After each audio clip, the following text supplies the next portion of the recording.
Before Malaysia existed, Sabah and Sarawak were their own territories. They had their own laws and control over land and resources. They were not colonies of Malaya. In 1963, the Federation of Malaysia was formed by 4 equal partners: Malaya, Singapore, Sabah, and Sarawak. The agreement was called MA63. Sabah and Sarawak did not join as states. They joined as equal partners to Malaya. The deal was clear. Sabah and Sarawak would keep control over their land, their minerals, and their territorial waters. This was the promise. Equal partners, shared wealth, mutual respect. But promises, as we will see, have a way of being rewritten. In 1974, the federal government passed the Petroleum Development Act. This law gave Petronas sole ownership of all oil and gas in Malaysia. The PDA was passed during a state of emergency. Sabah and Sarawak never agreed to it. Under MA63, state consent was required. One legal expert put it this way: to argue that silence equals surrender is to invert the entire purpose of MA63. Before the PDA, Sabah and Sarawak controlled their own oil. After the PDA, the federal government controlled everything. Petronas is a state-owned company answerable to the Prime Minister. The federal government appoints its board and controls its dividends. So when Petronas controls the oil, the federal government controls Petronas. It generates more than 15% of federal revenue.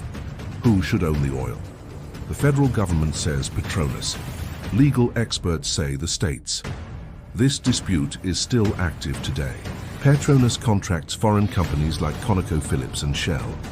Under these contracts, the foreign company takes the majority share of profits. Sabah and Sarawak produce the oil.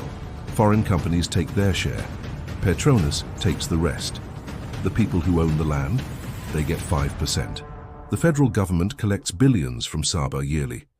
Under the Constitution, Sabah is entitled to 40% of all revenue collected there. Federal spending on salaries for teachers and police are federal responsibilities to all states, not special grants to Sabah. Sabah is owed a special grant potentially worth 30 billion ringgit every year. This is more than the entire state budget many times over. Malaysia produces high-quality light crude, but we export it and import heavy crude from the Middle East. We sell our good oil. When the Strait of Hormuz closes, your gas bill goes up, even though oil is pumping in Sabah and Sarawak. The refinery trap is a design. Sabah and Sarawak produce oil, but remain among Malaysia's poorest states. The resource curse is not a mystery, it is a design. But things are changing. Sabah and Sarawak are waking up. Court cases are filed. MA63 is being discussed openly. The fight is just beginning. And you are holding the receipt. Every time you fill your gas tank, follow the global receipt. It leads to who really pays.